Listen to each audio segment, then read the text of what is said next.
تو جناب بتائیے گا کہ جادو کے علاج میں مسنون وظائف کی کیا اہمیت ہے؟ السلام علیکم ورحمۃ اللہ وبرکاتہ۔ بسم اللہ الرحمن الرحیم۔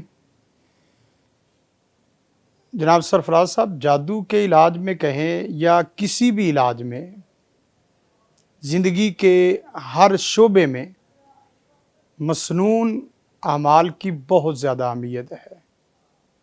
نبی کائنات صلی اللہ علیہ وسلم آ کے فرامین کو دیکھا جائے اور خود اللہ تعالیٰ کی رہنمائی لی جائے تو اللہ تعالیٰ ارشاد فرماتے ہیں لَقَدْ كَانَ لَكُمْ فِي رَسُولِ اللَّهِ أُسْوَةٌ حَسَنَةٌ۔ تمہاری زندگی کے ہر شعبے میں اللہ کے رسول صلی اللہ علیہ وسلم اسوہ حسنہ ہے، اور فرمایا قُلْ إِن كُنتُمْ تُحِبُّونَ اللَّهَ فَاتَّبِعُونِي يُحْبِبْكُمُ اللَّهُ۔ اگر تم چاہتے ہو کہ تمہارے ساتھ اللہ محبت کرے تو پھر تمہیں رسول کی اتباع ضروری ہے۔ اتباع السنہ یہ بہت بڑا کام ہے۔ نبی کائنات صلی اللہ علیہ وسلم کا فرمانا ہے من عامل لیس علیہ امر فہو رد۔ جس نے کوئی ایسا کام کیا جس پہ ہماری کوئی مہر نہیں ہے، وہ ہماری طرف سے ثابت نہیں ہے، وہ مردود ہے، اس کی کوئی اہمیت نہیں ہے۔ گویا کہ وہ بدعت اور خرافات میں آتا ہے، بدعت و خرافات میں آتا ہے۔ اور ویسے بھی آگ دیکھیں گے کہ گمراہ کن لوگ اس قدر لوگوں کو گمراہ کر رہے ہیں کہ وہ تزکیہ نفس کے سلسلے میں، لوگوں کی اصلاح کے سلسلے میں، لوگوں کے علاج کے سلسلے میں ایسے بناوٹی وظائف دے رہے ہیں کہ جو سن کے اور پڑھ کے انسان کانوں کو ہاتھ لگائے بغیر نہیں رہتا۔ اب مثلا ایک آدمی، اس کو میں نے جو نا وہ دیکھا کہ اللہ اللہ اللہ اللہ اللہ اللہ اللہ اللہ یہ ایک لفظ ہے، اس کو 1.25 لاکھ دفعہ پڑھنا ہے یا 14 لاکھ دفعہ پڑھنا ہے، اللہ اللہ اللہ اللہ، اور دل میں ضرب کرنی ہے۔ تو آپ سرفراز بھائی دیکھیں، اللہ کا نام بہت بڑا ہے، تو آپ خالی اللہ اللہ اللہ کرنے کے بجائے سبحان اللہ، الحمدللہ، ولا الہ الا اللہ، اللہ اکبر۔ نبی کائنات صلی اللہ علیہ وسلم کا فرمان ہے کہ جن چیزوں کے اوپر سورج طلوع ہوتا ہے ان تمام چیزوں میں سب سے بہترین کلمات یہ 4 کلمات ہیں، سبحان اللہ، الحمدللہ، ولا الہ الا اللہ، اللہ اکبر۔ اب ایک آدمی اللہ اللہ اللہ اللہ 1.25 لاکھ دفعہ کہے گا تو یہ ایسے ہی ہے جیسے سرفراز بھائی آپ کا کوئی نام اسی طرح لینا شروع کر دے، سرفراز سرفراز سرفراز سرفراز، زید زید زید زید زید، بکر بکر بکر بکر بکر، حسن حسن حسن حسن، حسین حسین حسین حسین۔ اس سے کیا فائدہ ہے؟ اس کی کوئی تعریف کریں، کوئی اس کے ساتھ لائقہ سائقہ لگائیں یا اس کے ساتھ کوئی صفت لگائیں۔ اللہ اکبر، اللہ رحیم، اللہ کریم، اللہ غفور۔ جس طرح آپ کا کوئی نام لے اور اس سے آدمی کہے کہ دیکھو قاری صاحب یا تو کچھ آپ کو ہو گیا یا مجھے ہو گیا، کوئی کہو تو صحیح، زید زید، سرفراز سرفراز کیا ہے؟ سرفراز اچھے آدمی ہیں، سرفراز برے آدمی ہیں، سرفراز اعلیٰ آدمی ہیں، پڑھے لکھے آدمی ہیں، کیا ہے؟ اسی طرح خالی اللہ اللہ اللہ یہ مسنون نہیں ہے۔ اللہ کے نبی صلی اللہ علیہ وسلم نے فرمایا کہ جو آدمی اسماء حسنہ، اللہ کے نام 99 نام معروف ہیں اور بھی زائد نام ہیں، جو یاد کرتا اور پڑھتا ہے، نبی صلی اللہ علیہ وسلم نے فرمایا وہ آدمی جنت میں داخل ہوگا۔ اسی طرح امام ابن قیم علیہ رحمہ فرماتے ہیں تزکیۃ النفوس اصعب، تزکیہ نفس، نفس کی اصلاح اور نفس کی درستگی یہ دنیا کا سب سے مشکل ترین کام ہے، اور اس کی اصلاح کے لیے اور تزکیہ کے لیے، اور اسی طرح دم درود میں بھی اصل دل دماغ کا علاج ہو رہا ہوتا ہے۔ دل دماغ کے اوپر شیطان کنٹرول کرتے ہیں تو اس سے آپ کا جسم متاثر ہوتا ہے۔ جس کا دل دماغ اللہ کے ذکر سے بھرا ہوا ہے اس کے اوپر شیطانوں کا غلبہ ہوتا ہی نہیں ہے۔ تو رسول فرسل اطباء القلوب، رسولوں کی جماعت، انبیاء کرام کی جماعت دل کے سب سے بڑے اطباء اور معالج ہیں۔ کوئی آدمی دل کا علاج کرنا چاہتا ہے، اپنے نفس کا علاج کرنا چاہتا ہے، دم درود کرنا چاہتا ہے، وہ اگر اللہ کے رسول سے نہیں جڑتا تو گویا کہ وہ اس معالج یا ڈاکٹر کی طرح ہے یا اس مریض کی طرح ہے جو مریض اپنی رائے سے اور اپنے اجتہادات سے اور اپنی سوچ بچار سے نئے نئے نسخے بناتا ہے اور علاج کرتا ہے. ایسا انسان انسانوں کے لیے قاتل ہے، وہ انسانوں کو تباہی کی طرف لے جائے گا. بالخصوص اسی طرح جو لوگ ہر لفظ میں غیر مسنون وظیفہ بتاتے ہیں ان کو اللہ سے ڈرنا چاہیے، اس لیے کہ جس کو بھی آپ نے غیر مسنون وظیفہ بتایا ہے ناظرین، اگر تو آپ نے 1.25 لاکھ دفعہ یا 41 دفعہ 100 دفعہ 2-3 تسبیح روزانہ کر رہے ہیں تو گویا کہ روزانہ سنت سے ہٹا ہوا کام کر رہے ہیں. اور 1.25 لاکھ دفعہ جو پڑھ رہا ہے تو گویا کہ 1.25 لاکھ مرتبہ اس نے سنت سے ہٹے ہوئے الفاظ پڑھے ہیں.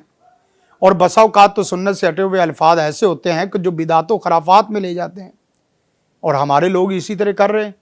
یہ میں نام نہیں لینا چاہتا تھا لیکن یہ ہے کہ مسئلہ اسی طرح بڑھتا جا رہا ہے. اب کلی کو دیکھ لیں کہ ہر لفظ میں ایک نیا اپنی طرف سے اس کی تعویل ہے اور اپنی طرف سے اس کی تفسیر ہے.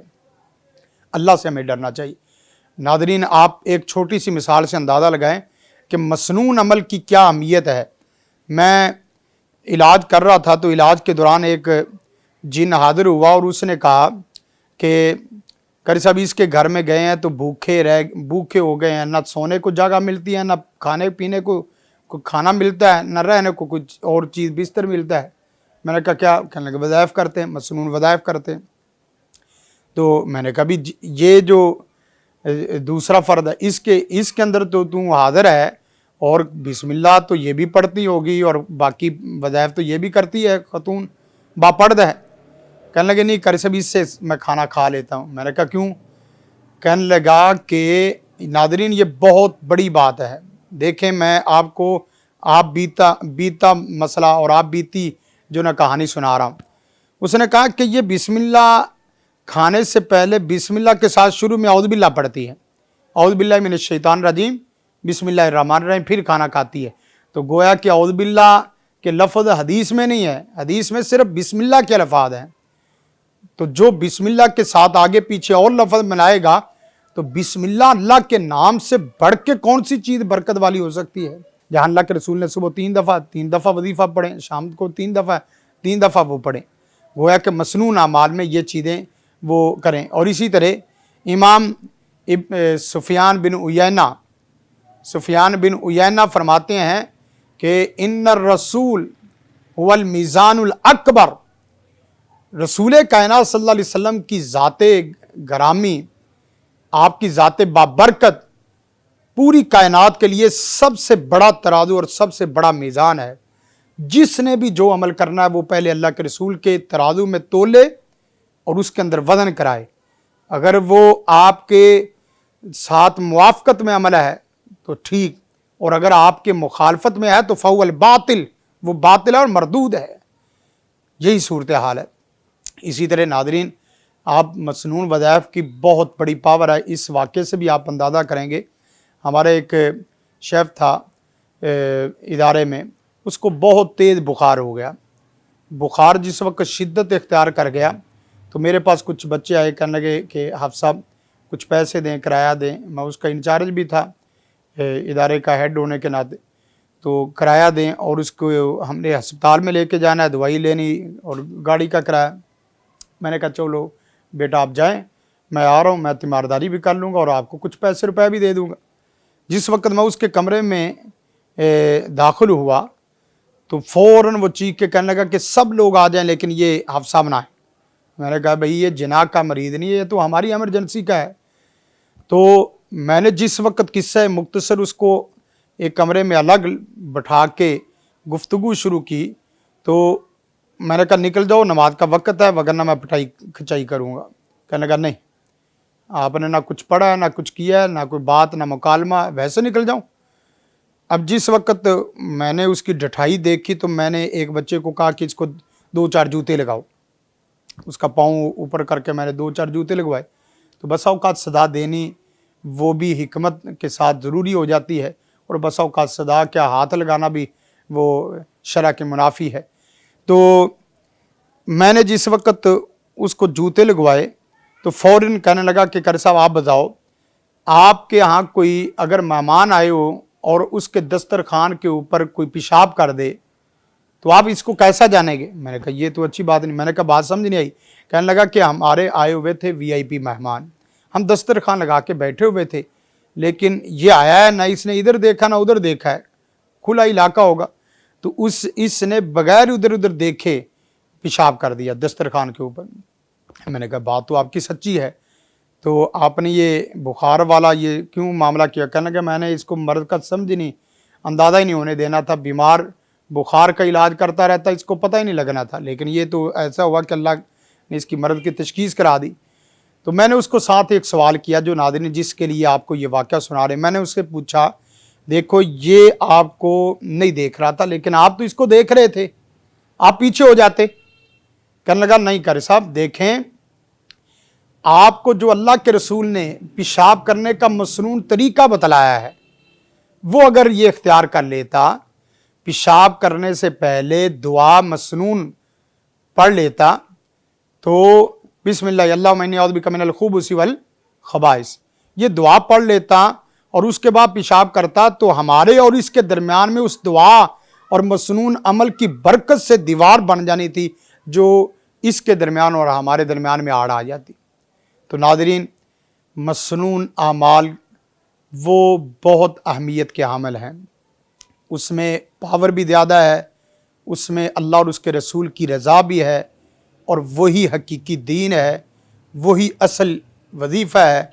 غیر مسنون جو مجرب چیزیں اس طرح کی چیزیں لوگ کر رہے ہیں اس سے خدا را کچھ نہ کچھ آپ اس کو سمجھیں اور اس سے اللہ توبہ استغفار کرنے کی ہمیں توفیق عطا فرمائے.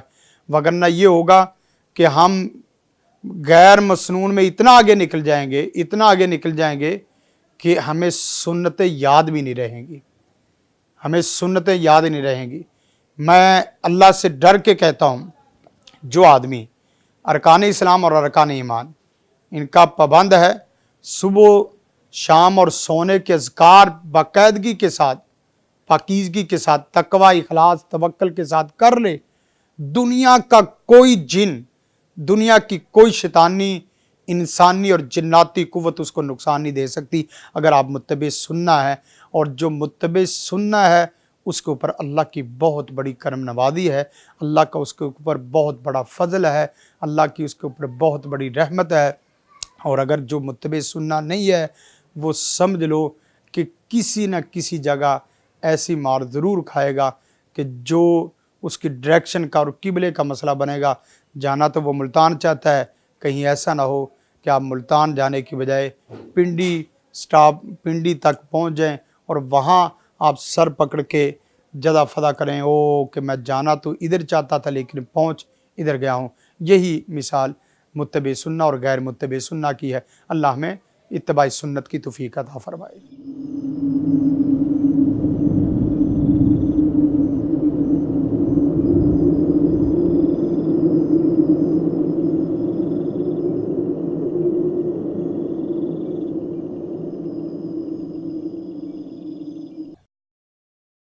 زندگی شعور سے الحکمہ انٹرنیشنل.